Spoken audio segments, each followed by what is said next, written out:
मी साधारणतः शुक्रवारी मेरिटबद्दल बोललो होतो. तर त्या व्हिडिओमुळं सगळीकडे आग लागून गेली होती. जशी काय मला बरेचसे फोन आले होते की मेरिट एवढं कमी कसं काय लागू शकतं, तुमच्या अजून 5,000 जागांचा निकाल बाकी. आज मेरिट मी कॅल्क्युलेशनसहित बोलत असतो, म्हणजे मी कुठली गोष्ट भंपकगिरी करत नाही. कारण आज जर मी 30 वर्ष या क्षेत्रामध्ये काम करतो आहे तर बाळासाहेब शिंदे हा एक ब्रँड झाला आहे आता. त्याच्यामुळे मी काही भंकसगिरी करत नाही. डिपार्टमेंटचं जे मेरिट सांगितलं होतं तर ते मेरिट त्याच मी सांगितलं होतं 41 मेरिट लागेल तर 41 पॉईंट समथिंग लागलं होतं. याही गटकच्या परीक्षेत मी सांगितलं होतं मेरिट 20च्या आसपास लागेल ते 17वरती लागलं होतं. तर या ठिकाणी तुमच्या अजून 5,000 जागांचा निकाल होल्ड आहे. त्याच्यामुळं मेरिट तुमचं आणखीन कमी येण्याची शक्यता आहे. म्हणजे हेच मेरिट मी 105 सांगितलं होतं तर हे मेरिट 107 ते 8च्या दरम्यान 2-3 मार्कांचं इकडे तिकडे राहिलं असतं. आणि बऱ्याचशा विद्यार्थ्यांचं असं म्हणणं होतं की तुमचे सोर्स काय, तुमच्या पाठीमागं कोण आहे. माझ्या पाठीमागं कोणीच असतं, मीच कोणाच्या पण पाठीमागं असतो. म्हणजे तुमच्या DED BEDच्या सगळ्या संघटना ज्यावेळेस माझ्याकडे येतात कोणत्याही गोष्टीसाठी किंवा हेल्पसाठी तर त्यांना मी आतापर्यंत भरभरून मदत केली. त्याच्यामुळं कोणाला जर असं वाटत असेल किंवा मी खोटा व्हिडिओ वगैरे टाकला लागताय तर तुम्हाला त्याच्या पाठीमागं माझा काही स्वार्थ नाही तुम्हाला खोटा व्हिडिओ टाकणे. तुमचे ॲडमिशन मला नको आहेत तसे की आमच्या बुद्धिमत्तेच्या जोरावरती जर तुम्ही घेऊ शकत असाल ॲडमिशन आमच्याकडे तरच घ्या, अन्यथा घेऊ नका. म्हणजे इथपर्यंत स्पष्ट वागताय मी. तर मी सांगितलेलं एक तर 11वी-12वीचं आले 105पर्यंत ओपनचं मेरिट आले. त्यानंतर बाकीचे स्पोर्ट्स वगैरे अमुक समांतर आरक्षणामध्ये तर मुलं खूप 45पर्यंत सुद्धा सिलेक्ट झाले. तर हे 5,000 जागांचा ज्यावेळेस निकाल डिक्लेअर होईल तर तो 105च्या आसपास राहील. दुसरी गोष्ट आणखी तुम्हाला एक महत्त्वाचा मुद्दा सांगतो. हे सगळे कॅल्क्युलेशन्स असतात. DEDमधून जर BED बाजा जर केले तर खाली शिल्लक राहिले पोरांतच मेरिट असतं. तर तुम्ही सगळ्या मुलांचं 20-25 हजार मुलांचं एकत्र मेरिट हे नाही करू शकत त्या ठिकाणी. तर आता मी पहिला सत्कार करतोय, पण आता आमच्याकडे सगळं नेट बंद केल्यामुळं हा व्हिडिओ मी रेकॉर्ड करतोय. नाही तर तुम्हाला याची डोळा तुम्हाला हा संपूर्णपणे 16 पाहायला भेटला असता. आणि मी तुम्हाला सांगितल्याप्रमाणे प्रचंड विद्यार्थी जे पास झाले तर मी त्यांचं सगळ्यांचं हार्दिक अभिनंदन करतो. कारण एक विद्यार्थी ज्यावेळेस माझ्या क्लासचा नका नसताना पण एक विद्यार्थी ज्यावेळेस सोयी लागतो त्यावेळेस तो 100% त्याच्या घराला आधार ठरतो. म्हणून मी अशा सगळ्या तमाम विद्यार्थ्यांचं हार्दिक अभिनंदन करतो. आणि माझं चॅनल काही छोटं मोठं चॅनल नाही, कुठं घेतलं आणि काही पण सांगत बसायला. मी कधीमध्येच बोलत असतो असं, आणि ते बोलतो तर एक काळ्या दगडावरची रेघ असते. कारण मी या क्षेत्रामध्ये माझ्या आयुष्यात असंपूर्ण आयुष्य खर्च केलं याच्यात. आणि आज 19 रुपये कोर्सपासून जी सुरुवात केली तर ती महाराष्ट्रातल्या तमाम विद्यार्थ्यांनी जे काय आतापर्यंत मला कलेक्शन दिले ते जर मी याच्यापेक्षा 100 रुपये जरी घेतलं असतं तर त्याचं कलेक्शन कमीत कमी काही कोटींमध्ये गेलं असतं. तर आता मी जास्त बनबन न करता तुम्हाला पण बोर न करता आजचे जे आपले 2 सत्कार मूर्ती आहेत पहिले जे आपल्या जवळचेच येतं. आता लोक म्हणतात की शिंदे सरांच्या जवळचे विद्यार्थी काही पास होत नसतात. तर मी तुम्हाला पुरावा दाखवतो की पास होतात का नाहीत. तर ते आपल्या जवळचेच आहेत, दोन्ही पण विद्यार्थी आपल्या जवळचेच आहेत. त्याच्यामुळे मी या ठिकाणी जे सत्कार मूर्ती येतं त्याच्यानं तुमच्यासमोर बोलवणार ते 2-3 शब्द तुमच्याबरोबर बोलतील. परंतु पहिलं नाव मी घेणार या ठिकाणी ते म्हणजेच अमोल रामकिसन काकडे यांचं ओपनमधून झालं आहे सर. ओपनमधून सिलेक्शन झालं आहे आणि निवड रायगड जिल्हा परिषदे. आईवडील शेती करतात. आणि तुमचं गाव सांगा थोडक्यात. राहणार धारोरा तालुका सिल्लोड आणि छत्रपती संभाजीनगर जिल्हा. तर यांचं सिलेक्शन झाल्याबद्दल मी सगळ्यात पहिली गोष्ट त्यांचं हार्दिक अभिनंदन करतो. मी त्यांना आताच बोलवणार नाही कारण दोघांना मी एकाच वेळेस बोलवणार आहे आणि संध्याकाळी पण आपण भरपूर मोठे सत्कार करतोय. दुसरे आपले तुमचे मॅथ्सचे लाडके सर आहेत विकी सर, विकी मधुकर वडकुथे, आणि त्यांना पण विकी सर म्हणून सगळ्यांना ओळखतो. तर तुम्ही एक विचार करा की विकी सर तुम्हाला मॅथ्स शिकवत होते आता ह्या ऑनलाईनला सुद्धा. तर आता त्यांचं सिलेक्शन त्यांचे पण मी चांगले मार्क्स असल्यामुळे त्यांच्या गावाजवळ झाले. म्हणजे जास्त काही लांब सिलेक्शन झाले त्याचं, म्हणजे छत्रपती संभाजीनगरच्या जवळच त्यांचे सिलेक्शन झाले. तर निवड झाली त्यांची देऊळगाव राजा इथं प्राथमिक 1ली ते 5वीमध्ये.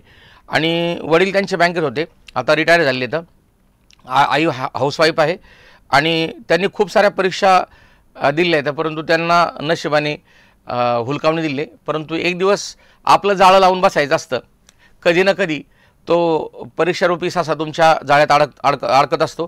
तर असा त्यांचा सासा एक अडकलेला आहे. ते आता संध्याकाळी पार्टी वगैरे करतील त्याची, मला अशी अपेक्षा आहे. तर खूप परीक्षा दिल्या त्यांनी, त्याच्यामध्ये PSI मेन्स 2019ची त्यांची 3च मार्कांनी गेले. क्लार्क 2017-18, ही पण थोड्या मार्कावरून गेली आणि टॅक्स 2017-18ची परत ती त्यांची थोडक्यात गेली आणि 2017ला त्यांनी टेट दिली होती. तर आता त्यांचं सिलेक्शन झालं आहे. तर ह्या दोन्हीही सत्कार मूर्तींना मी पहिल्यांदा बोलवतो. मी पहिल्यांदा अमोल काकडे सरांना बोलवतो. आता तुम्ही सरच आहेत या इकडं, आणि नंतर विकी सरांना बोलवतो या. तर आता मी माझ्या क्लासच्या वतीने ह्या दोघांचा सत्कार करतो आणि या. तर आता मी दोघांना पण एक विनंती करतो की त्यांनी त्यांचं मनोगत थोडक्यात व्यक्त करावं या ठिकाणी. बरं, विकी सर अगोदर बोला, नंतर मग काकडे सर बोला. धन्यवाद सर. नमस्कार सर्वांना. जसं की आपल्याला असं वाटतं की लागल्याच्या नंतर खूप काही बोलावं, पण एखाद्या प्लॅटफॉर्मवर आल्यावर ते पूर्ण शब्द विसरून जातात. तसे शब्द विसरल्यासारखा आज मला झालेला आहे. नेहमी आपण ऑनलाईनला भेटतच असतो ना, ऑनलाईनला आपण भरपूर गप्पा मारतो, पण आता गप्पा काय मारावे हे सुचत नाही आहेत. तरीसुद्धा सांगतो, नवीन विद्यार्थी असतील तर त्यांच्यासाठी 2 मिनिटात परिचय करून देतो. मी विकी मधुकर वडकुते, हिंगोली जिल्हा आहे आणि संभाजीनगरमध्ये बऱ्याच वर्षापासून स्पर्धा परीक्षेच्या विद्यार्थ्यांना मार्गदर्शन करत आहे. 2017ला सुद्धा मी एक टेट दिली होती. त्यामध्ये 124 मार्कच होते आणि त्यावेळेस माझा रिझल्ट लागला नव्हता. 2017ची टेट आणि 17च्या टेटपासून आत्ताचा 2023च्या टेटपर्यंत, म्हणजे मागच्या वर्षी 26 फेब्रुवारीलाच आम्ही परीक्षा दिली होती आणि आज 26 फेब्रुवारीलाच निकाल लागलेला आहे. पण या 2023च्या टेटच्या अगोदर एक किस्सा असा भारी घडला माझ्यासोबत. तो किस्सा मला सांगायला आवडतं. एकदा आपले मंगेश सर आणि मी सोबत बसलो होतो आणि डिस्कस करत होतो आम्ही अभ्यासाचं डिस्कस करत होतो की टेट परीक्षेचं पॅटर्न नेमका कसा असेल. आणि मग त्या 2023च्या एक पेपरच्या 4-5 दिवस अगोदरच त्यांनी मला सांगितलं की टेट परीक्षेचा पॅटर्न मागच्या वर्षी जसा आला होता, म्हणजे 2017ला जसा आला होता तसा बिलकुल येणार नाही आणि 2023ला एकदम चेंज पॅटर्न असेल. आणि त्यांनी जसा पॅटर्न सांगला एक्झॅक्ट तसाच पॅटर्न आला आणि मला जवळपास 4 ते 5 मार्काची लीड फक्त त्या डिस्कस केल्यामुळं आम्हाला तिथं लीड भेटली होती. तर हा त्या टेटच्या परीक्षेच्या अगोदरचा असा टर्निंग पॉईंट वाटतो की 2017ला ज्या चुका केल्या त्या 2023ला चुका नाही झाल्या. आणि मग तिथून आता हा मार्क चांगले आलेत आणि या परीक्षेमध्ये निकाल आलेला आहे. आणि मी अशा 2012पासून भरपूर परीक्षा दिलेल्या आहेत. जवळून परीक्षेचे रिझल्ट गेलेले आहेत आणि आता रिझल्ट आला तर थोडंसं मनाला बरं वाटतंय.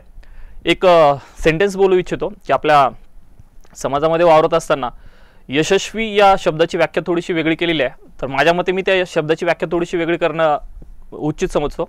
यशस्वी म्हणजे फक्त नोकरीला लागणे एवढंच नाही, तर यशस्वी म्हणजे एखादा व्यक्ती नोकरीला लागल्याच्या नंतर तिथून समोरचं जे आयुष्य आहे ते आपले आदरणीय आईवडील असतील, वयस्कर व्यक्ती असतील किंवा समोर समाजात वावरत असताना किती नम्रतेने वागतोय, हे जर योग्य पद्धतीने वागत असेल तर तो खरा माणूस त्याच्या आयुष्यामध्ये यशस्वी झाला, अशी मी माझ्याकडून व्याख्या करत असतो. एवढंच बोलतो. आणि जेवढेही शिक्षक बंधू आपल्या आज निवड झालेल्या आहेत आणि जेही भावी आयुष्यामध्ये समोर निवड होणार आहेत त्यांना खूप खूप शुभेच्छा देतो आणि एवढंच बोलतो आणि थांबतो. धन्यवाद सर. आता आपल्याला अमोल सर बोलतील. माझं नाव अमोल रामकिसन काकडे, राहणार धानोरा, तालुका सिल्लोड, जिल्हा छत्रपती संभाजीनगर. मी जिल्हा परिषद 1ली ते 5वी जिल्हा परिषद पूर्णावाडी धानोरा, 6वी ते 10वीपर्यंत माझं शिक्षण झालेलं आहे जोगेश्वरी हायस्कूल पळशी. आणि 11वी-12वी मी क्लासेस सिल्लोडला केलेले होते आणि यशवंत कॉलेजला माझं ॲडमिशन होतं. मी 2015पासून स्पर्धा परीक्षेची तयारी करत असताना भरपूर स्पर्धा परीक्षेच्या एक्झाम दिल्या. 2017ला मी टॅक्स असिस्टंट मेनला होतो पण त्यावेळेस थोड्याशा मार्कानं मला हुलकावणी भेटली. त्याच्यानंतर क्लर्कलासुद्धा मेनला होतो, तिथेसुद्धा हुलकावणी भेटली. आणि त्याच्यानंतर मी दादरानगर हवेली येथे PRT म्हणून पोस्ट होती, तिथेसुद्धा 3 मार्कानं माझी तिथे पोस्ट हुलकावणी दिलेली होती. आणि स्पर्धा परीक्षेचा अभ्यास करत असताना भरपूर जणांचे मार्गदर्शन, भरपूर जणांचे पुस्तकांचे रेफर केल्याच्यानंतर कळालं की कोणते बुक रेफर करायला पाहिजेत, कोणते क्लासेस जॉईन करायला पाहिजेत, ज्याच्यामुळे आपण म्हणजे थोड्याशा चुका झाल्या अभ्यास करत असताना. चुकीचे पुस्तकं वाचले गेले किंवा चुकीच्या क्लासेसला जॉईन झालो. योग्य वेळी योग्य क्लासेस किंवा योग्य पुस्तकां रेफर झाले असते तर थोडं प्लॅटफॉर्म थोडा वेगळा आला असता.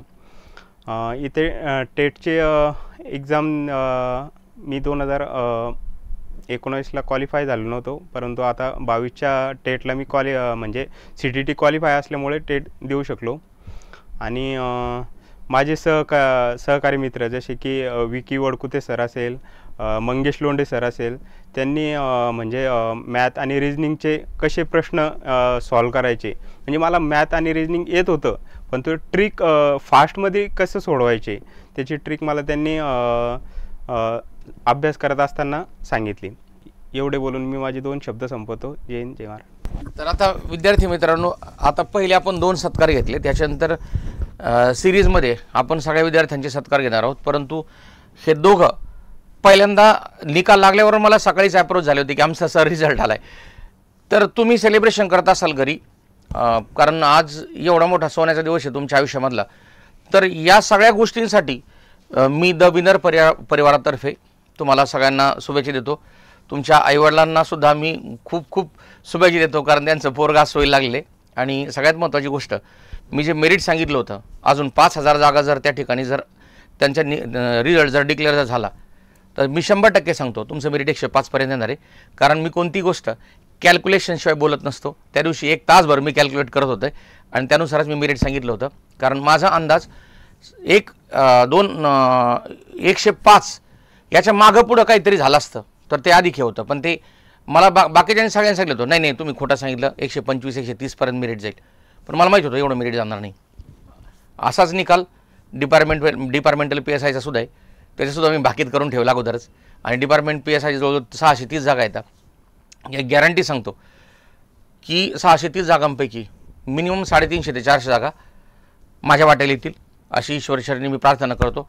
आणि सगळ्यात महत्त्वाची गोष्ट, सकाळी 6 वाजल्यापासून फोनवरती जे फोटोंची रांग लागली, आता सध्या नेटवर्क बंद केले शासनाने, त्याच्यामुळे ते फोटो आणि मेसेज येत नाही आमच्याकडे.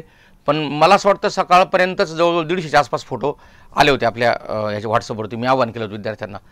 तर असेच आनंदी राहा, यशस्वी होत राहा. जे नवीन विद्यार्थी मला ऐकत आहेत त्यांनीसुद्धा प्रचंड हे करा. लोक म्हणतात की MPSC हे ॲडिक्शन आहे वगैरे अमुक तमुक, पण बाहेर मग कोणतं ॲडिक्शन नाही. म्हणजे MPSCचं ॲडिक्शन बाहेर जाऊन दारूचं किंवा गांजाचं किंवा आणखीन कुठल्याचं याचं चरसचं ॲडिक्शन करण्यापेक्षा MPSCचं बरं आहे ना. बरेचसे लोक सांगतात की त्यांच्या मोटिवेशन लेक्चरमध्ये MPSC ॲडिक्शन आहे. मग पोरांनी तिकडे व्यसन करण्यापेक्षा MPSCचं बरं आहे ना. काही व्हायना कमीत कमी 10-5 वर्ष त्याचे आयुष्यातले गुंतून तरी राहते पोरगं. यशस्वी होईल नाही होईल ते नशिबावरती प्रयत्नावरती अवलंबून असतं. परंतु हे ॲडिक्शन असंच राहावं. आणि ह्या 2 ॲडिक्टेड लोकांनी आज त्यांच्या आयुष्यामध्ये सिद्ध करून दाखवलं आहे की अभ्यासाचं ॲडिक्शन काय करतं तर तुम्हाला यशापर्यंत घेऊन जातं. आणि मी सगळ्यांचे तुम्ही आतापर्यंत जी साथ दिली त्याबद्दल मी आपले आभार मानतो. धन्यवाद.